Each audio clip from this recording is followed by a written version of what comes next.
everyone, it's Heidi from flutterbyheidi.wordpress.com, and today we're making this what I call, it's a winged cabinet box. And the reason I call it a cabinet box is because when you open and undo this bow at the bottom, out come the wings, which is based on my winged cube box. You have a tray of Ferrero there, but when you open it out, you have another tray for more Ferrero or for a gift there, and it will easily hold a standard bracelet. I've got this bracelet, which is what I'm going to pop in there for a friend that I've made, and as I say, it's just a different sort of box, which I hope you're going to enjoy making. As you can see, I've used some lovely new DSP, Designer Series paper here, a super new Stamp and Punch, and these faceted gems, which are gold on the top there. I have to say, I call them fly's eyes, but which everybody hates. But they've got that kind of texture on the top, a bit like a jelly tot for those of you who are in England with sweets. So that's the box we're going to make today. You're going to need your envelope punch board to start off with, and you're going to make the tray by taking a piece of 6 3/4 by 6 3/4 paper. I will put the measurements in centimetres on my blog. I have to say that I haven't tried it out in centimetres, I've only done it in inches. But here you go. So 2 3/8 punch and score, and 4 3/8 punch and score, and repeat that all the way around. And you're going to make 2 of these. So I've already made one up for you, but it's a standard box that I've done before using the envelope punch board. And obviously this size holds 4 Ferrero, so we've actually made it for some of the 4 Ferrero boxes that I've made as well. So once you've punched and scored all the way around, and so that's 2 3/8 and 4 3/8 on all 4 corners, make yourself a second one, and then pop that to one side, and then come in with your bone folder, and you're going to fold and burnish those creases. And when you've done, you do the first one, the inner one, and the second one, just fold it up and crease this little triangle here as well. And the reason for that is because that's going to fold down into the centre of the box. Let me just tuck my bracelet away so it doesn't clatter too much. Okay, so again, fold and burnish all the way around, including that little triangle.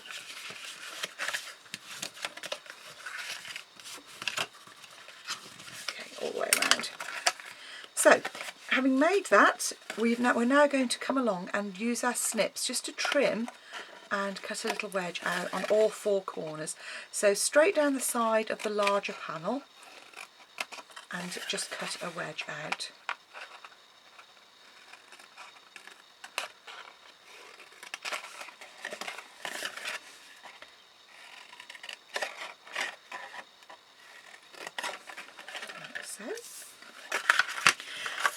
And then we're going to put some adhesive on all 4 of the tabs and on all 4 of the little tabs as well.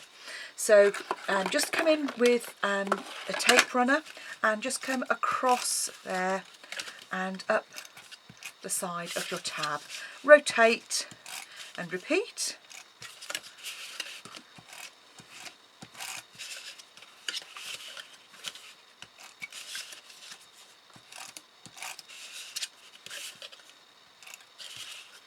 And when you've done that, just fold up those edges and fold them into place to make a box shape, like so. You can see I'm just lining up and just pressing to hold those in place. And then once you've done that, pop your box. Oh, I haven't quite done it enough on that one. Then you can fold your sides in, and those 4 tabs will keep the small tabs in place as well. Once you've done it, I recommend you just go round and burnish on the inside. You see I'm rubbing on the inside with your bone folder. And then to line that, I've just taken a piece of 2 3/4 by 2 3/4 Night of Navy to make that as well. Then all you need to do is pop a little bit. I'm going to use tear and tape here because obviously it would be difficult to use a tape runner, so just pop a couple of pieces of tear and tape on one side of the box, and pop that to one side till you've made the wrap. So I've made 2 of those boxes, so those are ready to go. And now we're going to make the wrap.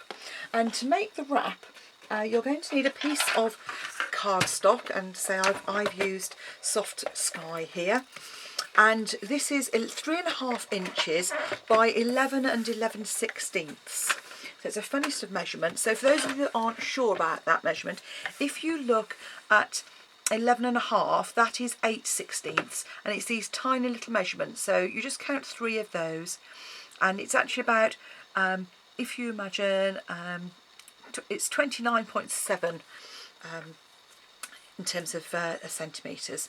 So we've got that 11 and 11/16. 8, yeah, 8, 11. Yep, that's fine. And then we're going to score that. So pop your cutting blade out of the way, and you're going to score at 2 7/8, at 5 3/4, at 8 5/8, and that's all your scoring done, because this one slightly longer edge will just wrap around. In fact, I'm actually going to trim that very slightly.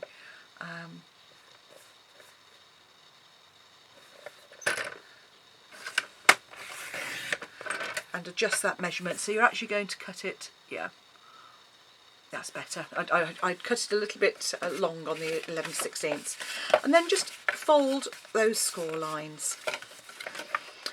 Right, pop your trimmer out of the way now. So I've already done my cutting, and then come along with your pretty label punch, which is a new one, and holding it upside down, when you've lined the punch up in the middle of your section, line up the edge of the card with the first first point out on either side of the middle. It's difficult to describe, but if I just show it you, there you go. And then just punch. And that will give you a little bracket sort of shape out of the bottom, which gives it a nice little foot effect. We used to do this with the decorative label punch, but obviously that's now retired. So instead we can do it with this punch. So that's our wrap, and once we've made our wrap, we now want to put our 2 trays together. So having made our 2 trays, I like it with the edge towards, the straight edge towards me, so you can easily line it up. Just line that box up in the middle and pop it in place. And again, take our tear and tape off. If you're a little bit uncertain, leave some of your tear and tape in place. But again, just line it slightly below, so pop it in the middle, but very slightly below your second box, and line that up. Remove the tape. There we go. And that will then wrap around. There we go, like so. You might just have to crease it slightly more, there we go, to make sure it wraps securely. Okay. Now we're going to make our winged cubes to go around that. So pop your box to one side. I should have put panels on before I actually attached it. So the panels, 2 3/4 inches square of the card, and then 2.5 inches square with the designer series paper. And this is, as I say, the lovely daisy pattern. And as you can see on the reverse, it's got some lovely old olive as well. So just do those 2 squares.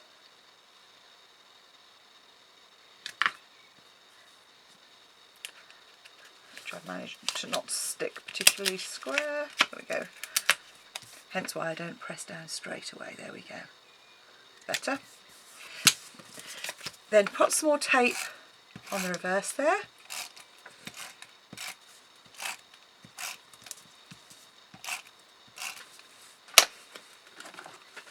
And then on these 2 outer panels, just pop those lined up against the top.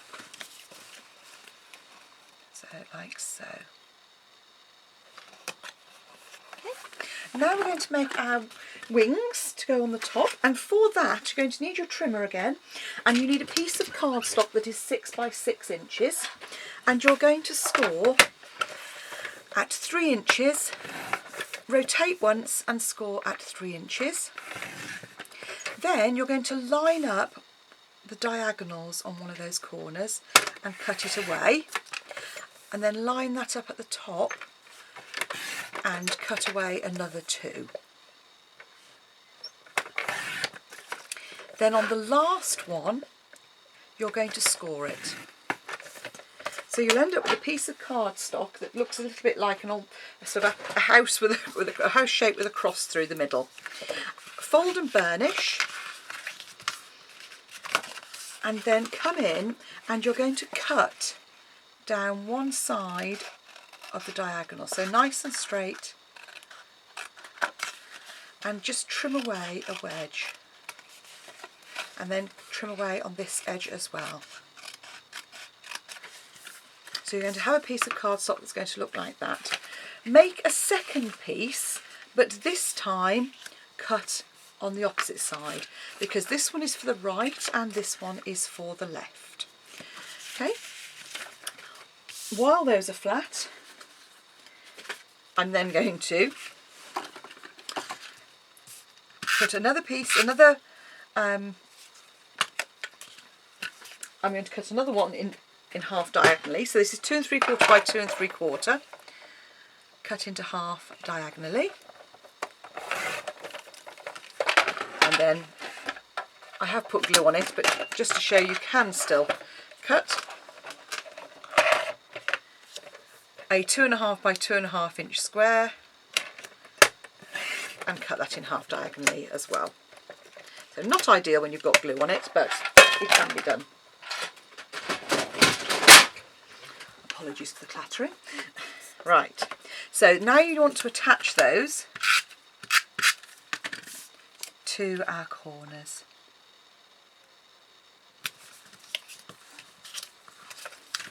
And these are going to go then on the top of our sections. So this is going to fold and go at the back here, like so. So this one is the top section. So you're going to put that in the centre here, like so. And then our opposite one is going to fit onto our box, like so. So again, you're putting it onto the corner here.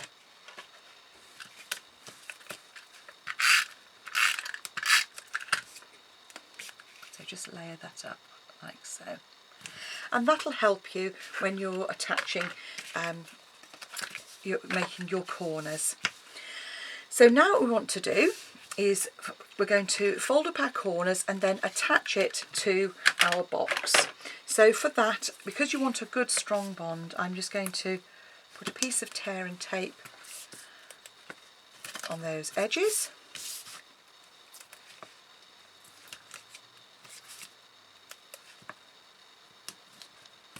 Like so. And then on the reverse, I'm going to put it on the inside as well. Again on the reverse.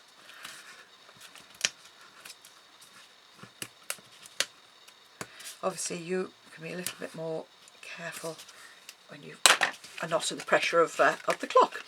So to make your wings, what we need to do now is just literally take our tape off, line those up on the edge like so. That's one corner.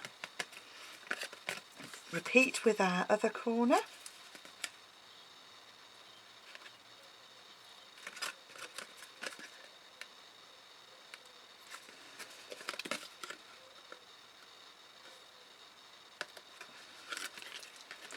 And pop that again along the square edge there.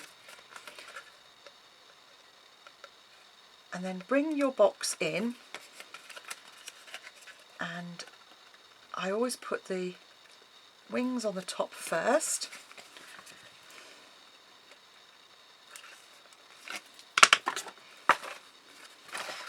So attach it like so. So pop it across the diagonal and then just line that up on the back, and then repeat with our other corner.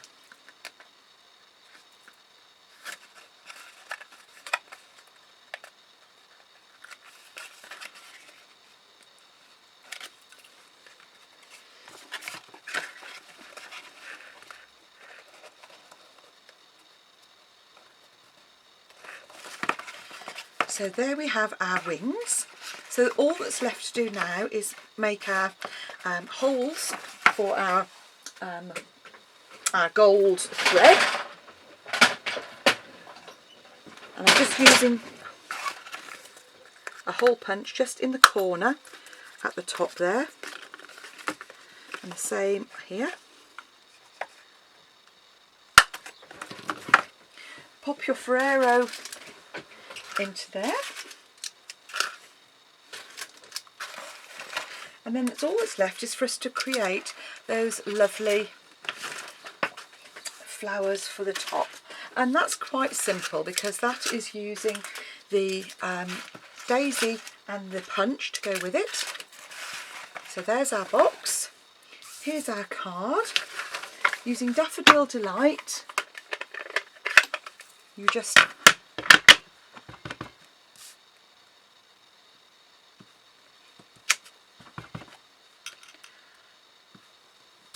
stamp our two flowers. Using the punch, just line it up underneath, and if you make sure your flowers are always pointing up with the petal. There's one, there's a second one. Just punch a circle, and I've used the 1 1/4 inch punch as well. And I'm going to attach that to the top of my lid, just in the middle there. Layer your flowers and just offset those petals slightly, like so. There's your flower. Use the super faceted gems to pop in the middle of that. So they come in a fat, great pack here. That's the smaller one. I don't want the smaller one. One of the larger ones up here, like so. Pop a dimensional on the back on here. See? Give that a really good press,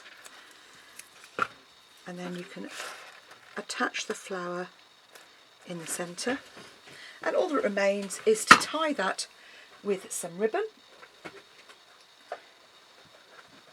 which of course has now eluded me. But basically you're going to tie that with a bow. I hope you've... Ah, there it is. There's my gold ribbon. I could see my silver, my gold. Cut at an angle, thread it through, and the way to close it, I find, is to close it all up first,